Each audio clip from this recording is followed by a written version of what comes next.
Hello all வணக்கம். Welcome to Nidahas creations. எல்லோரும் எப்படி இருக்கீங்க? கண்டிப்பாக ரொம்ப நல்லா இருப்பீங்கன்னு நினைக்கிறேன், நம்புகிறேன்.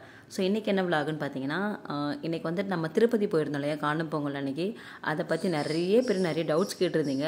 நான் அன்றைக்கி வந்துட்டு சும்மா அங்கங்கே ஒரு கிளிப்பிங்ஸ்லாம் எடுத்திருந்தேன். அதெல்லாமே சேர்த்து அதுக்கப்புறம் மறுநாள் நடந்த மார்னிங் ரொட்டீன் எல்லாமே நான் உங்களுக்கு வந்துட்டு ஒரு விலாக் மாதிரி கொடுத்துருக்கேன். கண்டிப்பாக உங்களுக்கு பிடிக்கும். நிறைய இன்ஃபர்மேஷன்ஸ் நான் வந்துட்டு இதில் ஷேர் பண்ணியிருக்கேன். கண்டிப்பாக வீடியோவை ஸ்கிப் பண்ணாமல் ஃபுல்லாக பாருங்கள். வீடியோக்குள்ளே போகிறதுக்கு முன்னாடி நீங்கள் இப்போ தான் சேனலை ஃபஸ்ட் டைம் பார்க்குறீங்கன்னா சேனல் மறக்காமல் சப்ஸ்கிரைப் பண்ணிவிட்டு உங்களோட ஃபீட்பேக் கீழே கமெண்ட்டை ஷேர் பண்ணிக்கோங்க. அண்ட் வீடியோ ஃபுல்லாக பார்த்துட்டு லைக் பண்ணிக்கோங்க. நான் வந்துட்டு வீடியோ எப்போ எடுக்க ஸ்டார்ட் பண்ணேன்னு பார்த்தீங்கன்னா, நம்ம வீட்டில் இருந்து தான் கிளம்பி போயிட்டு அங்கே கார்லாம் விட்டுட்டு அதுக்கப்புறம் கோவில் போகிறதுக்கு முன்னாடி தான் வீடியோ எடுக்கவே நான் ஸ்டார்ட் பண்ணியிருந்தேன். யானை இருந்ததுங்க, நல்ல பெரிய யானை இருந்தது. இப்போலாம் எங்கே யானை பார்க்க முடியுது? இந்த மாதிரி கோவில் குளம் போனால் தான் யானை பார்க்க முடியுது இல்லையா? ஸோ அங்கே பார்த்துட்டு அதுக்கப்புறம் அப்படியே வண்டிக்குள்ளே வந்தாச்சு. கிட்டத்தட்ட நாங்கள் போய் சேர்றதுக்கு மணி ஒரு 12:30 கிட்ட ஆகிடுச்சு. சரி சாப்பிட்டுட்டு போயிடலாம் அப்படின்னு சொல்லிட்டு சாப்பிட்டுட்டு கிளம்பிட்டோம்.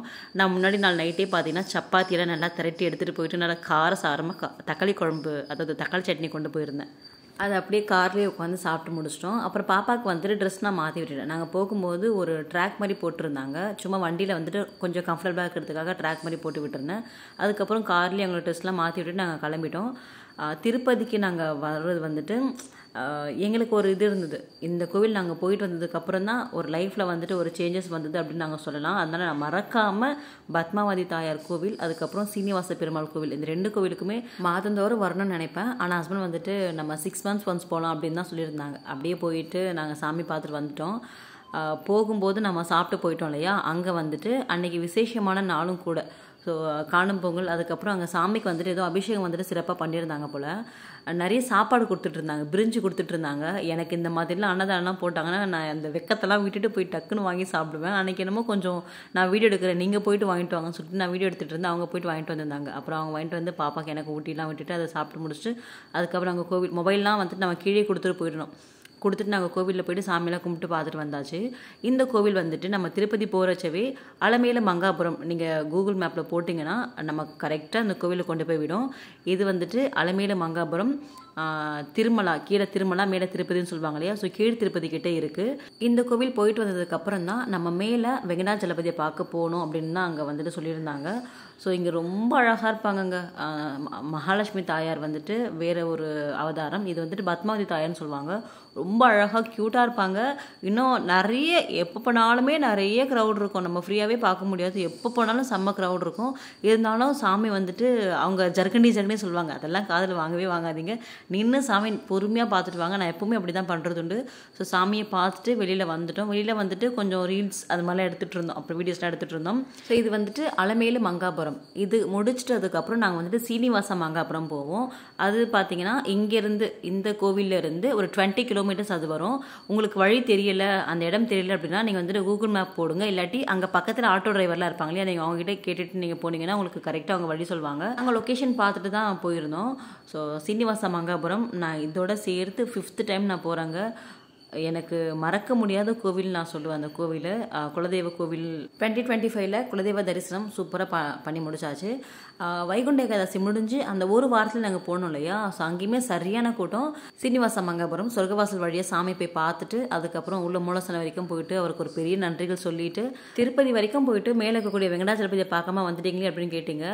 எனக்கும் மேலே இருக்கக்கூடிய சாமியை பார்க்கணுன்னு தான் ஆசை. நான் வந்துட்டு சீனிவாச மங்காபுரம் போகாத முன்னாடி அதுக்கப்புறம் எனக்கு சீனிவாச மங்காபுரம் அங்கேயுமே பெருமாள் தான் இருக்கார். ஆனால் அங்கே தான் வந்துட்டு பெருமாள் சின்னதுலேருந்து பிறந்து வளர்ந்து கல்யாணமான இடம் சொல்லுவாங்க. ஸோ சீனிவாச மங்காபுரம் அங்கே மலை மேலே சாமியை பார்க்க போனோம் அப்படின்னா நமக்கு கண்டிப்பாக ஒரு 3 days எடுக்கும். அதுவும் வைகுண்ட ஏகாதசி டைமில் நம்ம போனதுனால பொது தரிசனம் வந்துட்டு க்ளோஸ் பண்ணிட்டாங்க. நம்ம அலிப்பிரியில் போயிட்டு டிக்கெட்லாம் வாங்கிட்டு டிக்கெட் வாங்கும்போது ஒரு டேட் சொல்லுவாங்களாமா. இப்போ நம்ம வெள்ளிக்கிழமை போகிறோம் அப்படின்னா சண்டே தான் உங்களுக்கு சாமி பார்க்க முடியும் அப்படின்னு அவங்க டேட் சொல்லிடுவாங்களாமா. அப்போ தான் நம்ம போய் சாமி பார்க்குற மாதிரி எல்லாம் இருந்தது. இப்போ அது க்ளோஸ் பண்ணிட்டாங்கன்னு நினைக்கிறேன். சண்டேயோட க்ளோஸ்ன்னு சொல்லியிருந்தாங்க. ஸோ சண்டே முடிஞ்சு 1 week ஆகிடுச்சு. இப்போ நார்மலாக இருக்கும்னு நினைக்கிறேன். பட் நம்ம போகும்போது அப்படி தான் இருந்தது காணும் பொங்கல் அன்னைக்கு.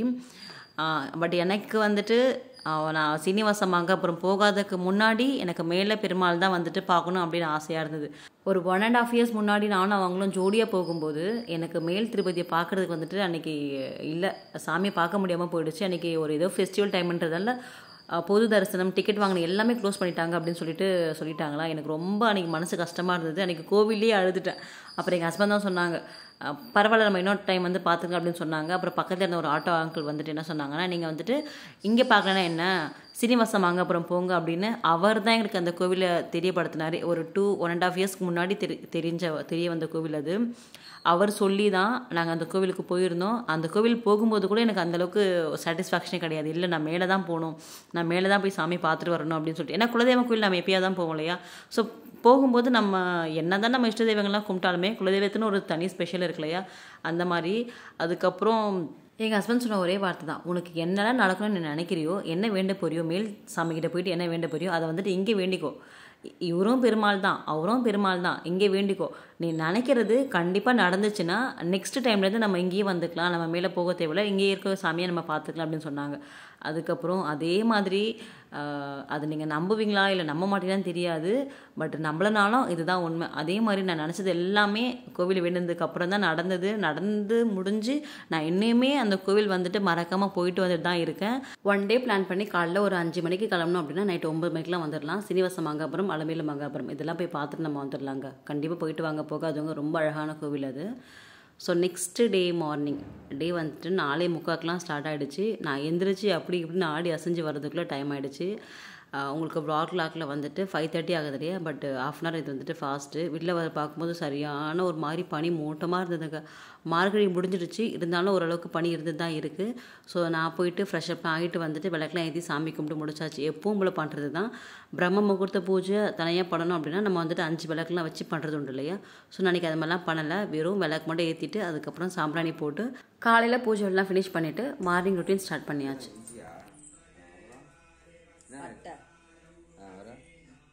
ஒரு புது விஷயம், நமக்காக ஒரு விஷயம் நம்ம பண்ணும்போது கண்டிப்பாக நமக்குள்ளே ஒரு மாற்றங்கள் வரும். நம்ம வந்துட்டு அந்த டே அன்னைக்கு ரொம்ப ஹாப்பியாக இருப்போம் இல்லையா. ஸோ எனக்கு அன்றைக்கி அந்த மாதிரி தான் இருந்தது. இது நான் வந்துட்டு மண்டே அன்றைக்கி எடுத்திருந்தேன். நான் ஷார்ட்ஸில் உங்களுக்கு ஷேர் பண்ணியிருப்பேன் இல்லையா.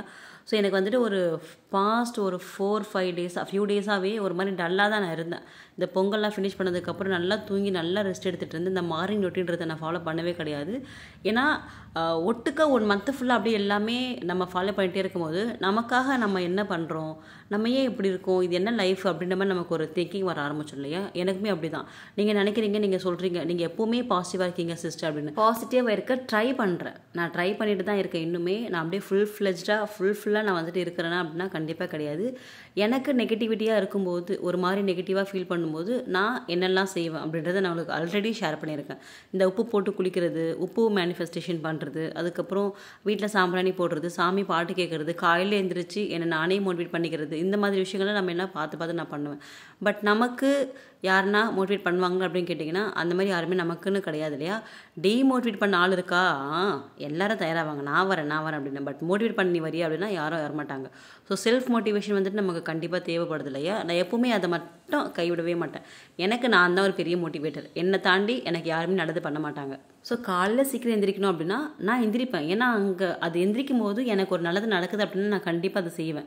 என்னுடைய கம்ஃபர்ட் ஜோன்லாம் நான் விட மாட்டேன். பட் எனக்கு சாமி எல்லாமே கொடுக்கணும் அப்படின்னா அது எப்படி நடக்கும், அது நடக்காது இல்லையா. இன்னொரு விஷயம், நீங்கள் ஏன் இப்போலாம் பூஜை வீடியோவே போடவே மாட்டீங்க சிஸ்டர், என்ன ஆச்சு அப்படின்னு கேட்குறீங்க. எனக்கு என்ன டவுட்னா, பூஜை வீடியோ மட்டும் போட்டால் போதுமா உங்களுக்கு, வேறு விஷயங்கள் எதுவுமே தெரிஞ்சுக்க தேவையில்லையா, வேறு விஷயம் உங்களுக்கு வேணாவா, பூஜை மட்டும் பண்ணிகிட்டே இருந்தால் போதுமா. நீங்கள் நினைக்கிறீங்களா நான் பூஜை வீடியோ மட்டுமே போட்டு வந்துட்டு இது பண்ணிக்குவேன் அப்படின்னு. அது கிடையாது. ஒரு ½ அன் ஹவர் பூஜை வீடியோ போடுறேன் அப்படின்னா அதை தாண்டி என்னுடைய மணி ஏர்னிங்ஸ்க்கு நான் நிறைய விஷயங்கள் ஃபாலோ பண்ணுவேன், நிறைய பண்ணுறேன். உங்களுக்கு பிஸ்னஸ் பண்ணுறேன், இந்த ப்ராடக்ட் நான் உங்களுக்கு ஷேர் பண்ணியிருக்கேன், எல்லாமே நான் பண்ணுறேன். அதுக்குள்ள நான் பூஜை பண்ணாதீங்க, நான் பூஜை வீடியோ போட மாட்டேன்லாம் சொல்ல வரலங்க. அதுவும் இருக்குது. அது வந்துட்டு ஒரு பார்ட் ஆஃப் த லைஃப் தான். அதை தாண்டி நிறைய விஷயங்கள் இருக்குது. இப்போ பூஜை கண்டென்ட்னு கொடுக்குறாங்கன்னா அவங்க வேறு வழி இல்லாமல் பூஜை வீடியோஸ் தான் போட்டே ஆகணும். பட் நான் வந்துட்டு அந்த மாதிரி கிடையாது. எனக்கு என்னன்னா ஒரு நல்ல மோட்டிவேட்டராக இருக்கணும். நான் உங்களுக்கு எல்லாருக்குமே ஒரு நல்ல ஒரு என்னை பார்த்து என் லைஃப் ஸ்டைல் நான் எப்படி மாற்றிக்கிறேனோ அதே மாதிரி கண்டிப்பாக நீங்களுமே மாற்றிக்கணும்.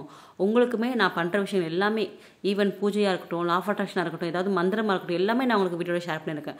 அந்த மாதிரி ஏதாவது ஒரு விஷயங்கள் நீங்கள் என்னை பார்த்து கற்றுக்கணும் அப்படின்னு தான் நான் நினைப்பேன். நான் வீடியோஸ் போடுறேன், நான் பூஜை கண்டென்ட் கொடுக்குறேன் அப்படின்னா எனக்கு அதுலேருந்து காசு வரும். எனக்கு மட்டும் இல்லை, எல்லாருக்கும் அப்படி தான், ஓகேவா. பட் நீங்கள் பார்க்குறீங்கன்னா அதுலேருந்து உங்களுக்கு என்ன கிடைக்குது, ஒன்றுமே கிடைக்கல. அதுக்கு நீங்கள் பார்க்காதீங்கன்னு நான் சொல்ல வரல. நீங்கள் பார்த்தா தான் 4 விஷயங்கள் உங்களுக்கு தெரிய வரும். ஆனால் பூஜை மட்டுமே எல்லா வாழ்க்கையும் முன்னேற்றாது. முருகரே காண்டாயிடுவார். என்ன நீ எப்போ பார்த்தாலும் பூஜை பண்ணிகிட்ருக்க, ஓடி உழைக்கலாம் மாட்டியா, ஒன்றும் பண்ண மாட்டியா, ஹார்ட் ஒர்க்கே போட மாட்டியா அப்படின்னு நினைப்பார். Prayer plus hard work is equal to success. ப்ரேயரும் பண்ணணும், ஹார்ட் ஒர்க்கும் போடணும், அப்புறம் தான் நமக்கு சக்ஸஸ் கிடைக்கும். பூஜை பண்ணும்போது நமக்குள்ள ஒரு வைப்ரேஷன் இருக்கும். நம்மளால் எல்லாத்தையும் சால்வ் பண்ண முடியும், எந்த விதமான பேட் சுச்சுவேஷனையும் நம்மளால் ஹேண்டில் பண்ண முடியும் அப்படின்ற மாதிரி ஒரு நம்பிக்கை, ஒரு உத்வேகம் நமக்குள்ளே வரும். ஓகேவா? எனக்கு கஷ்டமே கொடுக்கக்கூடாது அப்படின்னு நம்ம சாமிகிட்ட வேண்டவே முடியாது. ஏன்னா எந்த அளவுக்கு நமக்கு கஷ்டம் வருதோ அதை நம்ம எப்படி டேக்கிள் பண்ணி கொண்டு போகிறோமோ அதில் நம்மளுடைய வலிமையே இருக்குது. அந்த ஸ்ட்ராங்கே நமக்கு இருக்கக்கூடிய ஸ்ட்ராங்கே அதில் தெரியும். ஸோ என்ன நடந்தாலும் நம்ம டேக்கிள் பண்ணணும். ஒரு குழந்தை நடக்க ட்ரை பண்ணும்போது கண்டிப்பாக அது ஒரு 4-5 தடவை கீழே விழுந்திருக்கும். விழுந்ததுக்கப்புறம் தான் அது எழுந்து நடந்திருக்கும். அப்போ தான் வந்துட்டு அதோடைய பவரை அது தெரிஞ்சிக்க முடியும். அதே மாதிரி நம்மளுமே சைக்கிள்லாம் ஓட்ட கற்றுக்கும் போது 4 தடவை கீழே விழுந்ததுக்கப்புறம் தான் நம்ம சைக்கிளோ பைக்கோ ஓட்ட கற்றுக்கிட்டு இருப்போம் இல்லையா? ஸோ ஒரு விஷயம் நமக்கு நடந்து அதில் ஏதாவது ஒரு தோல்விகள் வந்ததுக்கப்புறம் தான் நமக்கு உண்டான ஒரு நல்ல விஷயங்கள் அதில் நடக்கும். கஷ்டங்கள் இல்லாத வாழ்க்கையே யாருக்கும் இல்லை. எல்லா வாழ்க்கையிலையும் ஒரு கஷ்டங்கள் வரும். அந்த கஷ்டங்களை தாண்டி தான் அவங்கங்க வந்துட்டு ஒரு நிலையை வந்து அடைஞ்சிருப்பாங்க. ஸோ தோல்வியாக இருக்கே அப்படின்னு தோண்டிருக்காதீங்க. வெற்றி கிடைச்சிதுன்னு சொல்லிட்டு ரொம்ப அப்படியே ஆடவும் செய்யாதீங்க. எல்லாமே அப்படி மினிமலாக இருங்க. ரொம்ப பற்று வைக்காமல் அன்பு மட்டும் வச்சுட்டு போயிட்டே இருங்க. கண்டிப்பாக கடவுள் உங்கள் கூடவே இருக்கார்.